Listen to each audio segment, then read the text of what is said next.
Hello everyone, I am Tacit, and today I'm going to be going over how to min-max various weapons in Hyrule Warriors Age of Calamity, as well as 5 level 20 weapons you're likely going to want to make before the end of the demo. That will help you when the full game comes out.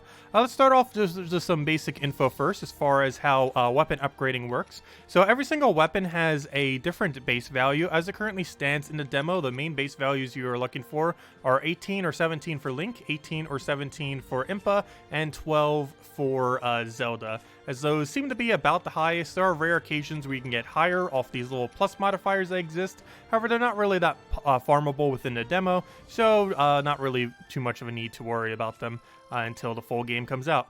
As far as how upgrading works, whatever the first thing that you put into a weapon will end up getting that modifier. So for example, with this weapon right here, if our very first one is, let's say, this dash one right over here, that will be the one that will end up getting put onto our weapon, as you can see right over there. However, if we end up doing that in a different order and go over to upgrade this, and then go to this other little mushroom one, you will notice, of course, that we will get that mushroom one instead. You will also notice that there's a little bit of a flashy thing around the little icons. Whenever you do multiple of the same shape, it doesn't matter specifically what the modifier is, as long as it's the exact same shape as far as like a circle or like a square or a hexagon or whatever weird shapes they have, as long as they're the same shape, they will end up giving you a additional bonus. This will also end up giving you additional damage. At 2, it'll give you 5 additional damage. At 4 of the same type, it'll end up giving you 15, and assumably, based on the fact that there is enough room to go do 6, in the main game it'll probably give something like 25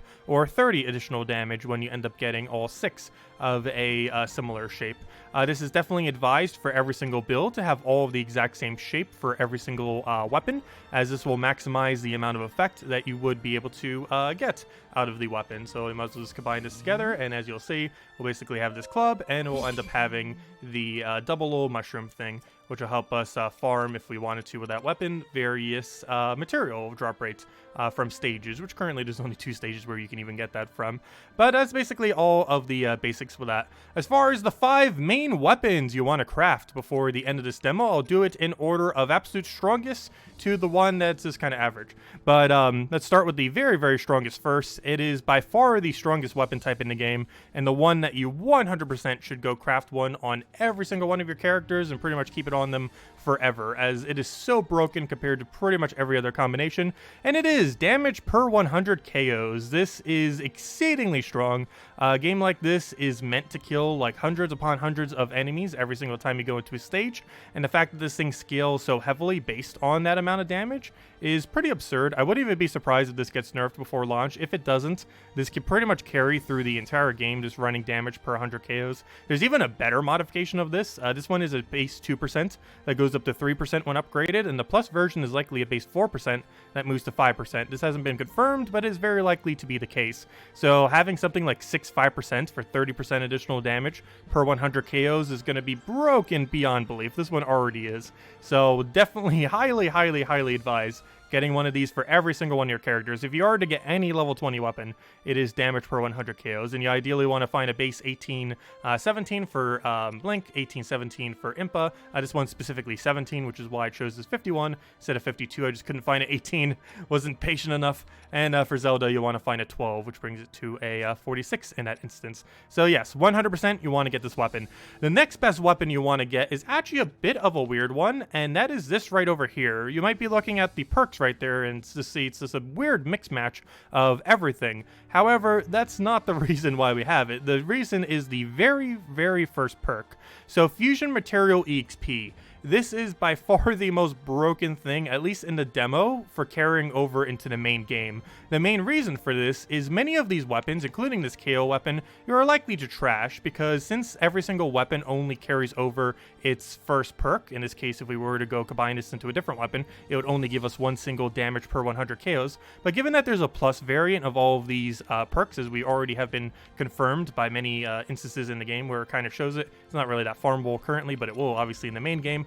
Given this, basically every weapon that you currently have in the demo will theoretically at some point will become useless and will be outpowered by newer weapons that you'll end up getting as you're progressing through the game. However, one thing that is not useless is Fusion Material EXP. This ends up increasing the amount of EXP that you get towards a weapons upgrade. So for example, do I have a good example here? Are both of these level 5? Yes, perfect. So here would be a really good example. So if I go take this weapon right here, let's say we wanted to upgrade it some. So we go and use this club. You'll see it'll go up to a level 12 with like barely any EXP in the EXP bar. However, if we take a different level 5 weapon that has Fusion EXP bonus, you will notice that if we go over here, it will end up being higher. Instead of being level 12, it is now like 13 and a half.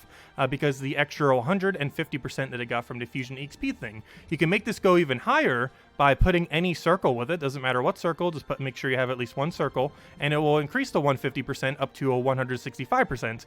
This means that all the EXP you put into this weapon will now give 165% when you go put this into a weapon.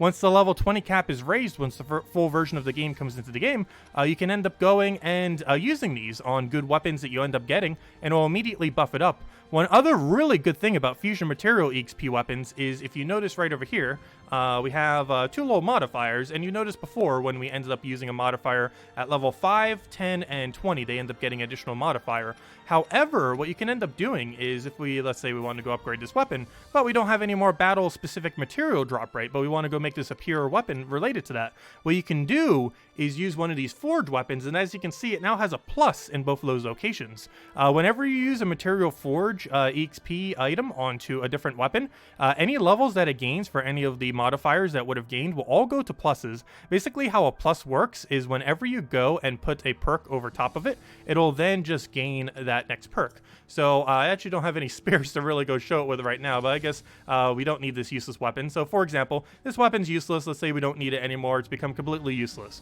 So let's just say this was this weapon because we found like better modifiers and we just want to get rid of it now. Or even this one, which we'll be going over in a moment. But let's say this weapon's now useless to us. We no longer want it. However, instead of just simply going and putting this into a weapon, like, oh, this is our main weapon now, let's go and put some EXP into it. Instead of doing that, what you can go do is find a Fusion Material EXP item, and then go use your useless item that you no longer need on it onto that. And that will now give us our little extra bonus. As you can see, the fusion bonuses went from 150% now up to 165%. So now if we go and fuse this together, not only will we be able to maintain all that EXP, but now we'll have 165% bonus, which we can now go use this into whatever weapon we want, or keep upgrading it and then eventually use it into whatever weapon we want. But yeah, Fusion Material EXP, by far the best thing to be farming in the demo, as these will retain the best value, and you'll basically be able to like auto upgrade every single weapon you get for these 3 characters, assuming you get a bunch of these. So highly advised, as it carries over your EXP very well compared to other options. Okay, that's enough on Fusion EXP. Next thing to mention, third best weapon to kind of get, attack speed bonus. So, attack speed bonus. This makes basically all of your attacks come out quicker, making sure that your combos can basically land quicker. This is particularly good if you have a specific combo that you want to be landing very often on a various stage. This will also probably be pretty good into late game in this game, when you already have so much damage, because there are basically 3 sources of damage in this game. It is based on the value that you see in the bottom right corner, which in this case is 51, 52, stuff like that. So that value. The second is an invisible value that we don't quite know, but the higher your level is on your character, the more damage they do. What this exact value is, I'm not sure has been data mined, but basically all you need to know is higher level means higher damage output. So as time goes on, your damage will keep getting higher and higher. And the third is, of course, if you have any kind of damage modifier. So in the case of this thing, we end up getting additional damage every X amount of KOs, and that ends up increasing our damage as well. So those are the 3 things that end up making your attack goes up. However, if you already have such a high base attack from your weapon being so strong, as well as your character being such a high level, there might become a point where your damage is just so absurdly good that attack speed might actually outpace having additional damage, because you don't really need any additional damage at that point if it's already so ridiculously high. In the current state of the game, the only times when attack speed is actually quicker is if you're doing a stage where you are doing 150 kills or less. There's only one stage in the entire game in the demo where that's actually applicable. It's specifically this one right over here, where attack speed is actually better than this one right here. It's the only stage where attack speed is actually better than having KOs. In every other instance, KOs just ends up getting more, and at the point where you can easily get 200 KOs, it just vastly out damages these kind of things. However, it gets your combos down quicker and stuff like that. It's a lot of fun to mess around with, especially how quick paced it is, and once we get 6 of them and as damage gets higher, there might be instances where it's useful. Overall, it's kind of average, but a nice little modifier to have. Okay, next one. As far as the 4th best one to have, it is a farming weapon. So, going a bunch of monster parts and battlefield-specific material drop rate, you could theoretically do 2 different weapons, one all in monster part drop rate, and the other all in battlefield specific drop rate. I personally feel like Monster 1 is a little bit better than Battlefield 1, as I'm finding I'm getting way too much of Battlefield stuff. However, the Monster stuff not only sells well at the shop when you can get a 2.5 times bonus if you sell it to a specific shop that has a star for it. However, it also just seems a little bit less common to get stuff like that, and it just makes it a little bit easier to farm. But basically, this is the farming weapon that you would bring out in case you needed more material of a certain kind. Basically, to go back to stages where you've already done them, and just get more of the material if you ran out of it for various recipes and stuff like that. There will be plus versions of this, of course, like all the other ones, so replacing these out will eventually be the case. However, as it currently stands, it seems like a decent weapon to have, just to be able to accumulate a little bit more resources. I would advise just building one into a mix of both, and the main reason for this is we don't currently know what the weapon level cap will end up being in the main game. However, we can kind of assume it's going to probably be 99 or so, and I don't think you're going to want to have to go just for the sake of doing some side farming, get a level 99 version of 2 different weapons that you're barely ever going to use. So it's better just sticking to one and just getting an even split of all monster part and battlefield. You may notice there's one specific farming stat that isn't on this weapon, and that is EXP. I personally do not feel like EXP will end up being a useful thing to farm. Given that you can get EXP from pretty much absolutely everything in this game, it's not going to be as effective as specifically farming down a specific material. Stuff from various battlefields as well as monster parts can only be obtained from certain battlefields as well as from certain monsters, and the fact that you can't get them on absolutely every single stage means you're going to have to target them down occasionally, which is the whole point of this weapon. With something like extra EXP, I feel like it'll be rather useless in this game, mostly because you get EXP absolutely everywhere, and you're doing so many kills that you get EXP at a relatively quick rate. Like, I hit level 20 in this, and it seems so early compared to actually having enough resources for everything. So, assuming the main game is similar as far as how quickly you gain EXP, I really do not feel like EXP modifiers will be worth it. So, I might as well just stick with Monster Part and Battlefield. And as far as the 5th weapon to consider, as many of you have probably seen, I haven't played Breath of the Wild. However, I have heard people mention that dodging in this game for the Flurry Rush is extremely hard to hit compared to Breath of the Wild. And the main reason for this is this game has an absurd amount of additional perfect dodge timing window modifiers. These aren't even the plus versions. The current version is a 5% that when synergized with other squares goes up to a 10%. However, there's probably going to be a plus, well, definitely going to be a plus version. That plus version is either going to be a 10% that goes up to 15 or 10% that goes up to 20. Assuming that it's a 10% that goes up to 15, we're going to be able to hit probably about 100% extra dodge, meaning basically double the time window. So because you'll be able to get at least 6 modifiers based on how much space is there, that'll be 15,000 each, that'll be 90,000. We currently already have a recipe in the game where you can get a modifier of 5% if you got the little cooking thing like over there.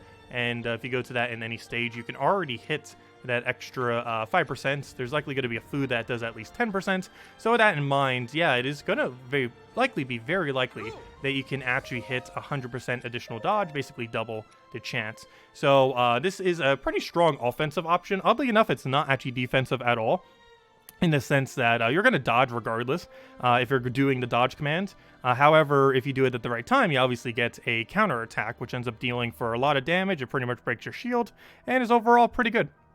It's basically a nice offensive way to kind of break down their shield if you can end up landing it. And obviously having extra perfect dodge timing window, percent chance will end up increasing that window, and potentially in the full game we'll be able to get basically double the amount of time. So that's going to be pretty cool. It's already pretty noticeable even just with 45%. However, you can get that way higher once the full game comes out. So that's basically all the modifiers I wanted to talk about. I did test a couple other ones though. For example, special charge rate with attack speed. I didn't really find this to be too worth it compared to just going pure attack speed. You just already get special rate up at such a quick rate, and you're normally holding it anyways, so this didn't really seem to be too good. One other thing that I kind of messed around with was going reduction for mitigation. This might be okay on things like Zelda, which is why I built it onto Zelda specifically, just because her damage output's already so ridiculously low compared to quite a few of the other characters.